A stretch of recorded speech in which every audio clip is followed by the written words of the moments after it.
नमस्कार, बहुत स्वागत है आप सभी का। मैं हूं अंशुली सिंह और आप देख रहे हैं हमारी विशेष पेशकश, जिसमें हम आपको बताएंगे बाबा के आश्रम की कथा और साथ ही ये भी आपको बताएंगे कि आखिरकार बाबा अब तक पकड़ा गया है या नहीं। जी हां, हाथरस भगदड़ कांड पर सिकंदरा राव के स्थानीय लोगों से हमारे संवाददाता ने इसी को लेकर बातचीत भी की। उन्होंने क्या कहा वो आपको सुनवाते हैं, लेकिन उससे पहले आपको बता दें कि बाबा मीडिया के सामने आया। मीडिया के सामने बाबा ने आके अपनी प्रतिक्रिया दी और साथ ही संवेदना भी व्यक्त की और साथ ही कहा कि अगर जो भी दोषी पाया जाएगा उस पर जरूर इस पर कार्रवाई की जाएगी। इसी से संबंधित एक रिपोर्ट आपको दिखाते हैं।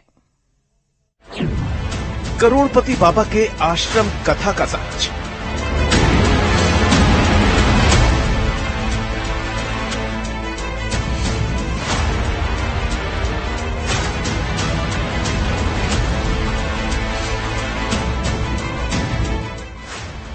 क्या बाबा के दरबार में बरसता है पैसा?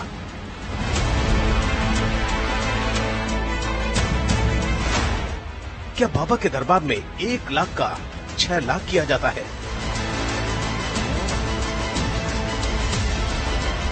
सोचकर ही आपके होश उड़ जाएंगे। ऐसे दावे और दलील जिस पर विश्वास नहीं किया जा सकता।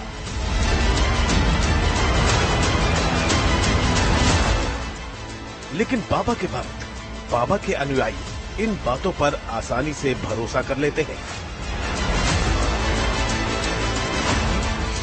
बाबा सूरजपाल और उसके आश्रम के बारे में अनगिनत कहानियां हैं, कई अनसुने किस्से हैं। देश के 3 राज्यों में बाबा के आश्रम हैं। सभी आश्रमों की अलग अलग डेमोग्राफी है, अलग अलग कहानी है। बाबा सूरजपाल के उत्तर प्रदेश, मध्य प्रदेश और राजस्थान में आश्रम है।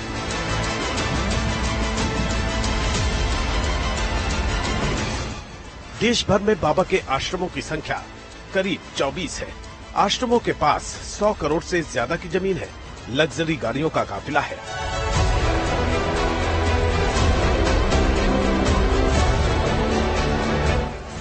सोचिए, पुलिस की नौकरी छोड़ने के बाद बाबा सूरजपाल ने कितना बड़ा साम्राज्य खड़ा कर लिया है।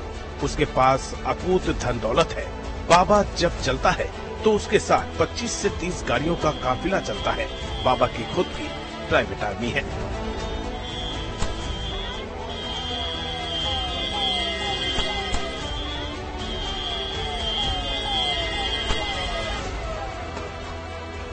महिला कमांडो है।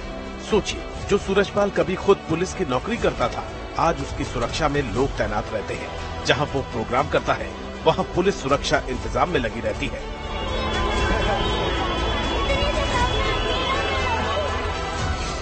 सूरजपाल बाबा की आश्रम कथा।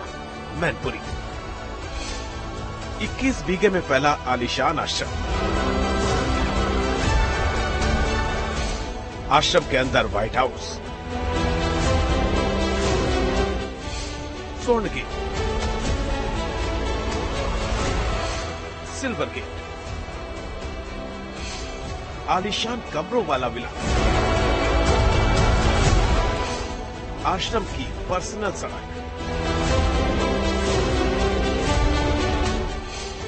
चढ़ावे की लिस्ट। भोले बाबा का मैनपुरी वाला बिछुआ आश्रम किसी 5 स्टार होटल की तर्ज पर बना है। 21 बीघे में फैले आलीशान आश्रम के मेन गेट को किसी स्वर्ण द्वार की तरह सजाया गया है। इसी आलीशान आश्रम से स्वयंभू संत अपना साम्राज्य चलाता है। इस आश्रम की कीमत 4 करोड़ से ज्यादा की बताई जा रही है। मैनपुरी के आश्रम के 6 बड़े कमरे बाबा और उसकी पत्नी के लिए रिजर्व रहते हैं। बाबा जब भी आता है वो किसी एक कमरे में रहता है। बाबा के अलावा आश्रम में 6 कमरे कमेटी के सदस्यों और सेवादारों के लिए बनाए गए हैं। बताया जाता है कि मैनपुरी वाले आश्रम में करीब 80 सेवादार हमेशा मौजूद रहते हैं। भोले बाबा अपने इस आलीशान आश्रम के अंदर हैं, जिसके बारे में जानकारी मिली है न्यूज नेशन को कि इस आश्रम के अंदर कुल 12 कमरे हैं, जिसमें से 6 लग्जरी कमरे बाबा अपने लिए इस्तेमाल करता है और साथ ही साथ उनमें से एक खास कमरा ऐसा है जिसमें सिर्फ 7 लोगों को जाने की परमिशन है, जिसमें इस ट्रस्ट से जुड़ी हुई कुछ महिलाएं हैं, उनके सेवादार हैं, खास उनके करीबी लोग। ये 7 लोग वो हैं जो शुरुआती दिनों से ही भोले बाबा के साथ हैं, उनके विश्वास पात्र हैं, किसी और को उन कब्रों में जाने की परमिशन नहीं है। साथ ही वो जो सबसे ज्यादा लग्जरी कमरा है उसके अंदर एक तहखाना भी बनाया गया है। उस तहखाने में भी पूरा ऐशो आराम का सामान है, आराम से खाने पीने का इंतजाम है, एयर कंडीशन तहखाना है, जिसके बारे में बताया जा रहा है कि जब हाथरस से बाबा यहाँ इस आश्रम में आया था मैनपुरी के, तब उसी तहखाने के अंदर वो छुपा हुआ था। सबसे महत्वपूर्ण बात यह है कि ये जो आश्रम है इसके अंदर एक मल्टी क्यूजिन रेस्टोरेंट भी है, अलग अलग जो क्यूजिन है उसको बनाने वाले शेफ भी हैं, खाने पीने का पूरा इंतजाम है। अगर कई महीने भी इस आश्रम के अंदर छुपकर रहना पड़े बाबा को तो भी उसको कोई समस्या नहीं है, कोई परेशानी नहीं है। खुद के नाम संपत्ति नहीं खरीदता है, वो स्थानीय लोगों को ट्रस्टी बनाता है। बाबा का जो ट्रस्ट है वो सेवादार चलाते हैं जो बाबा के भरोसेमंद होते हैं, उन्हीं को सेवादार के लिए चुना जाता है। सेवादार के लिए एक औपचारिक आवेदन प्रक्रिया होती है जिसके बाद सिलेक्शन किया जाता है। सेवादारों को पेमेंट दिया जाता है। आश्रम में ही उनके रहने की व्यवस्था होती है, भोजन की भी व्यवस्था होती है। क्या उनके ट्रस्ट डीड में ये व्यवस्था दी गई है कि वो इस तरह का धार्मिक आयोजन करेंगे कि नहीं करेंगे, ये भी देखने का जांच का विषय है। और अगर करेंगे तो उसके लिए कौन उत्तरदायी होगा इस ट्रस्ट में। उस ट्रस्ट में उनकी पावर डिफाइंड होगी कि अगर 10 ट्रस्टी हैं, 4 ट्रस्टी हैं, 5 ट्रस्टी हैं, जितने भी ट्रस्टीज होते हैं उनकी पावर डिफाइंड होती है कि कौन रिस्पॉन्सिबल अथॉरिटी होगा।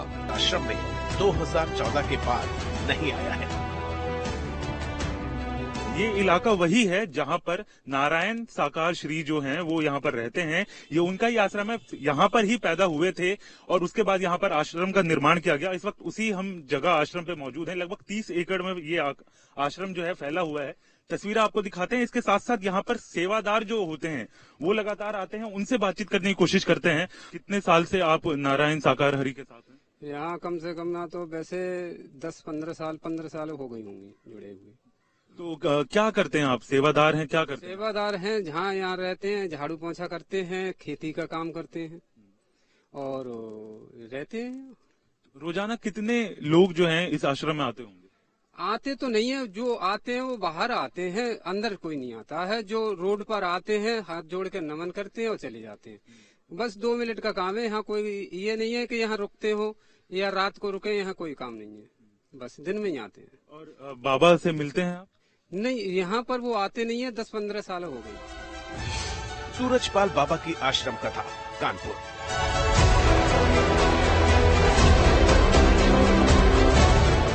कानपुर में नारायण साकार हरि बाबा का आश्रम 14 बीघे में फैला हुआ है। आश्रम के आसपास ऐसा खौफ है कि गांव के लोग आश्रम में नहीं जा सकते। कानपुर से लगभग 21 किलोमीटर दूर बिदनू इलाके के करमुई गांव में बाबा का भव्य आश्रम बना है। आश्रम का भवन ही केवल 3 बीघे में बना है। आश्रम में करीब 10 सेवादार रहते हैं। भवन के अंदर वीवीआईपी व्यवस्था रहती है। आश्रम की किलेबंदी कई फीट ऊंची मजबूत दीवारों से की गई है। कानपुर आश्रम में गेट के भीतर फूलों की लड़ियां करीने से लगी हैं। तैयारी पूरी रहती है, बाबा आए या न आए, लेकिन आश्रम को सजा कर रखा जाता है। आश्रम में महंगे झूमर लगे हैं। बाबा का राजशाही सिंहासन है। बाबा का काला चश्मा है जिसे वो अक्सर पहने रहते हैं। कहते हैं यहाँ 200 रुपए दो, रजिस्टर में नाम चढ़वाओ, तब भीतर आओ। अब ये बताओ, परमात्मा के दरबार में रुपए चलता है ना, वहाँ तो फूल चलते हैं।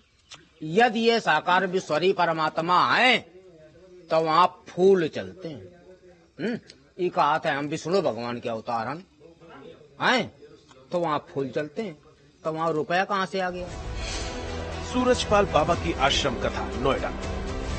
नोएडा में भी बाबा का आश्रम है।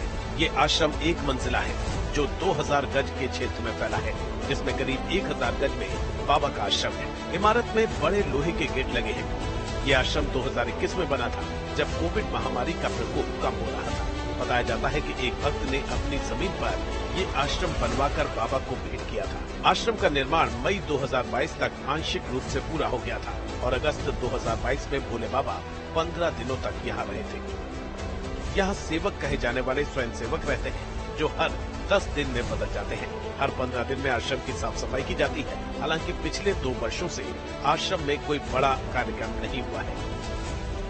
तस्वीर में आपको दिखाऊं, सुख सुविधा सबसे पहले यहाँ पर दिखाते हैं, क्योंकि इस इलाके में डूब इलाका कहा जाता है और यहाँ पर तमाम जो निर्माण है उनको अवैध कहा जाता है। तो जनरेटर अब देखिए, क्योंकि बिजली ऐसे इलाकों में नहीं दी जाती है, बिजली विभाग के सामने कई गाइडलाइन है। जिलाधिकारी ने साफ तौर पर डूब इलाके में बिजली न देने के आदेश पिछले दिनों दिए थे।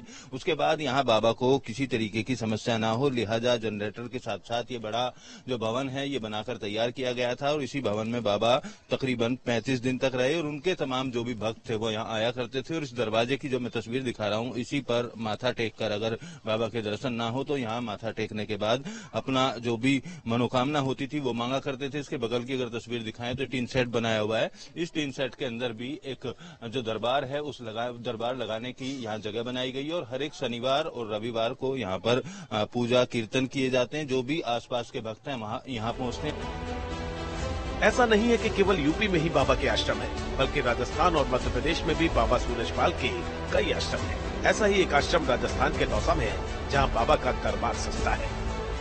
इस आश्रम के बारे में भी लोग अलग अलग बातें बता रहे हैं। इस आश्रम में आज भले ही सन्नाटा फंसा है, रौनक गायब हो गई है, लेकिन स्थानीय लोगों के मुताबिक जब नारायण साकार हरि उर्फ भोले बाबा इस आश्रम में आता था तो लोगों की यहाँ भीड़ लग जाती थी, उसके अनुयायियों का तांता लग जाता था। यहाँ रहने वाली एक स्थानीय महिला ने बताया कि बाबा 1 लाख रुपए के 6 लाख रुपए बनाने का दावा करता था।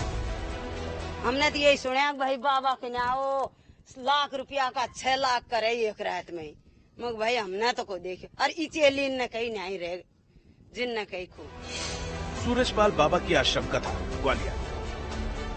बाबा सूरजपाल का एक आश्रम मध्य प्रदेश के ग्वालियर में भी है।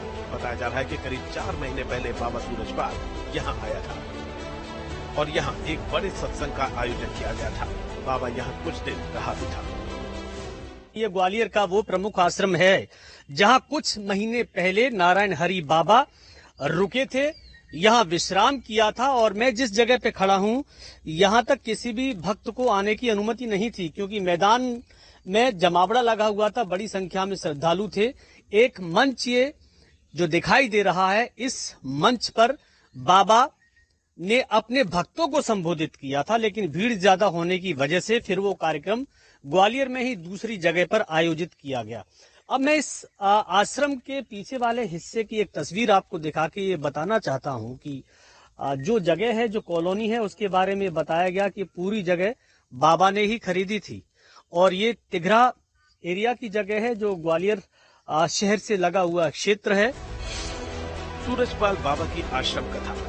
बाबा कोट पैंट पहनता है, बाबा काला चश्मा लगाता है। आज सोशल मीडिया का जमाना है। यूट्यूब, फेसबुक, व्हाट्सएप, इंस्टाग्राम जैसे तमाम प्लेटफॉर्म है जहां लोग अपनी तस्वीरें, वीडियो लोगों के साथ साझा करते हैं। लेकिन प्रचार के इन सबसे सशक्त माध्यमों पर बाबा की मौजूदगी न के बराबर मिली। सोशल मीडिया बाबा को नहीं भाता, प्रचार का वर्चुअल वर्ल्ड रास नहीं आता। ये बात हैरान करने वाली है कि सोशल मीडिया के इस दौर में नारायण साकार हरि ने खुद को सभी तरह के सोशल मीडिया प्लेटफॉर्म से दूर रखा है। ऐसा नहीं है कि बाबा नारायण हरि पब्लिसिटी नहीं चाहते, लेकिन सोशल मीडिया से दूर रहने की वजह लोगों के समझ से परे है। नारायण साकार हरि का सोशल मीडिया पर कोई अकाउंट नहीं दिखता। नारायण साकार हरि का दूसरे संत महात्माओं की तरह कोई यूट्यूब चैनल नहीं है, न ही बाबा नारायण साकार का फेसबुक प्रोफाइल है। इंस्टाग्राम पर भी बाबा की मौजूदगी नहीं है। न बाबा का कोई व्हाट्सएप अकाउंट है और न ही वो किसी व्हाट्सएप ग्रुप से जुड़े हैं। लेकिन फिर उसके भक्तों और उसके समर्थकों की तादाद इतनी ज्यादा है कि लोग हैरान हैं।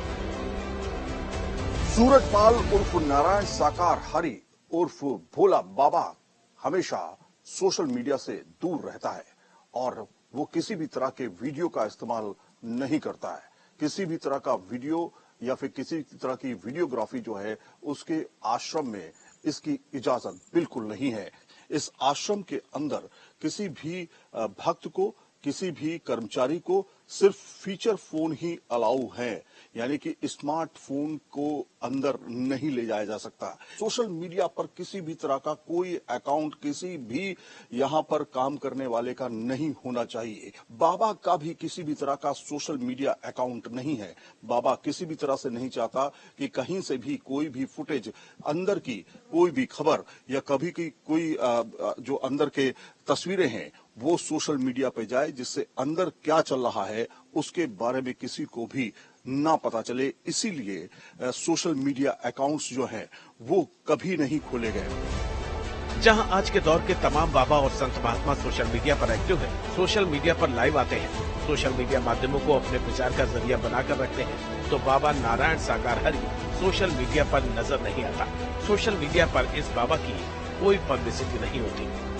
वो नारायण साकार हरि आज कोई मोबाइल फोन नहीं रखते, कोई सोशल साइट्स नहीं है उनकी, कोई यूट्यूब चैनल नहीं है, कोई पत्रिका नहीं छपती है, कोई Facebook page, Instagram, WhatsApp group, कभी कुछ नारायण साकार हरि जी का नहीं रहा है। बिल्कुल उनका सुचिता का जीवन है। ये हैरान करने वाली बात है कि बिना सोशल मीडिया के ही बाबा नारायण साकार हरि इतना बड़ा धार्मिक चेहरा बन गया। ऐसा कैसे हो सकता है? तो सुन लीजिए इसकी वजह। आखिर कैसे बाबा ने बिना सोशल मीडिया का सहारा लिए कैसे अपने मायालोक की रचना कर डाली। जो इनके सेवादार हैं और इनके प्रचारक लगे हुए हैं, ये क्या करते हैं, उन्हीं सेवादारों में से अपने सत्संग में लोगों को खड़ा कर देते हैं। तो वो कहते हैं कि मेरी लड़की विकलांग थी, मैं बाबा के पास लाया, बाबा ने अपना पानी पढ़ के दिया और उस पानी से मेरी लड़की को फायदा हुआ है।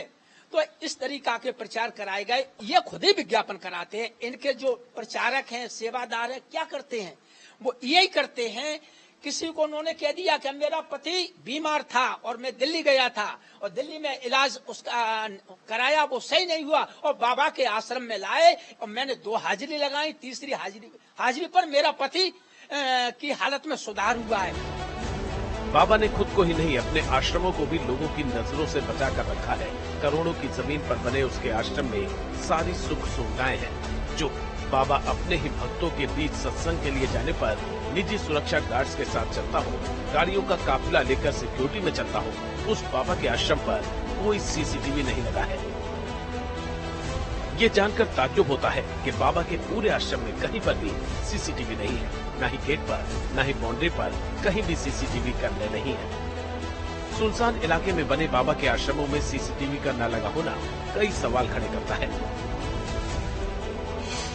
आखिर बाबा सीसीटीवी की निगरानी से क्यों बचना चाहता है? क्या आश्रम में आने जाने वाले किसी की नजर में न आए, इसके लिए सीसीटीवी नहीं लगे?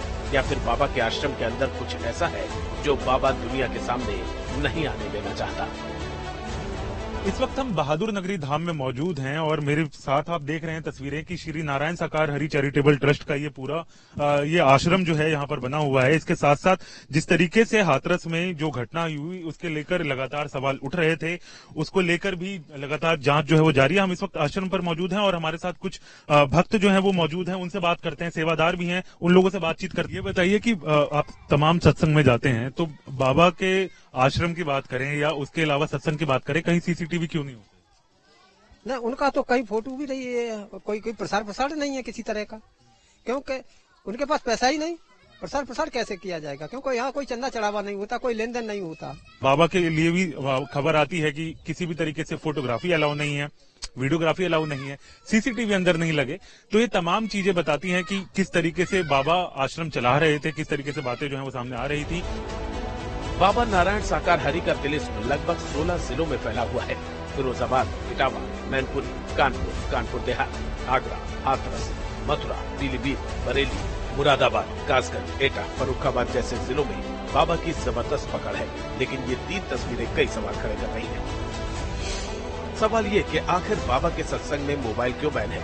भक्तों के वीडियो बनाने पर पाबंदी क्यों है? सोशल मीडिया से बाबा ने दूरी क्यों बना रखी है? वो अपने आश्रमों को किसकी नजर से बचाकर रखना चाहता है? क्या आश्रमों के अंदर ऐसा कुछ है जिन्हें बाबा दुनिया के सामने नहीं आने देना चाहता? ये वो सवाल है जो बाबा नारायण साकार हरि को लेकर हवा में तैर रहे हैं, जिनके जवाब वक्त के साथ ही सामने आएंगे। लेकिन तब तक बाबा के मायावी संसार को लेकर दावों का खेल चलता रहेगा।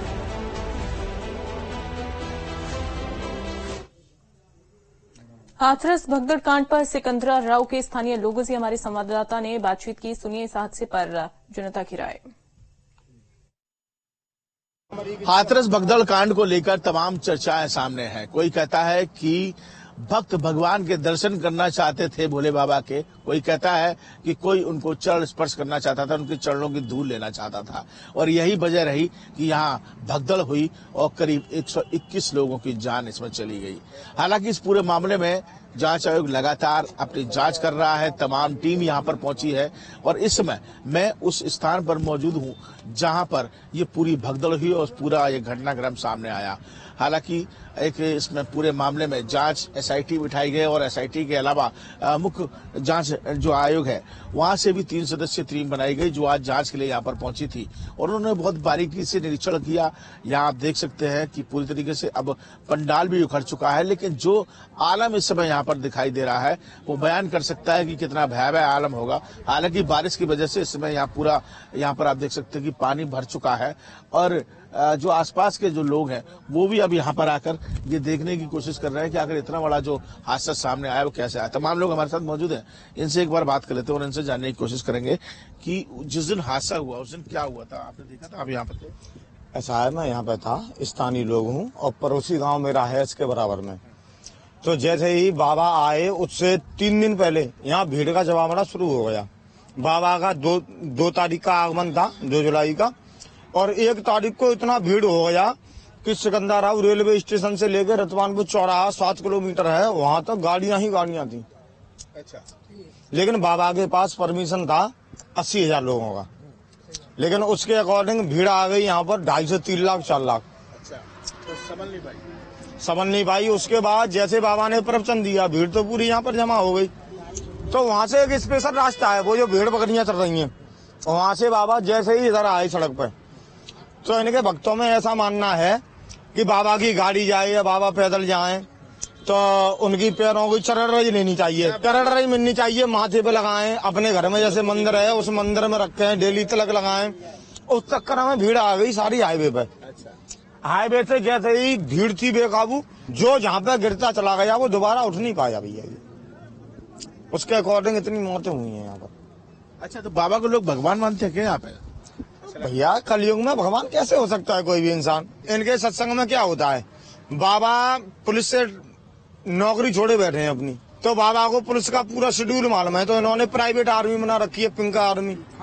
और देखो एनएसजी की वर्दी उनके पास है, आर्मी की वर्दी उनके पास है, सीआरपी बीएसएफ की वर्दी उनके पास है। किसी इंसान ने ऐसे वीडियो बनानी चाहिए तो डंडा मार रहे हैं, फेंक के फोन छीन रहे हैं उनका। और बहुत बड़ा नेटवर्क बिछा रखा है बाबा ने, जैसे मध्य प्रदेश, राजस्थान और उत्तर प्रदेश के साथ किसी भी जिले की कोई गाड़ी बस नहीं थी जो यहाँ मौजूद नहीं थी। पुलिस प्रशासन के अधिकारी ये कह रहे हैं कि जब हम भी जाते थे तो उन्होंने अंदर घुसने नहीं दिया। नहीं दिया, किसी को नहीं दी। पुलिस भी अंदर नहीं? हाँ, नहीं है।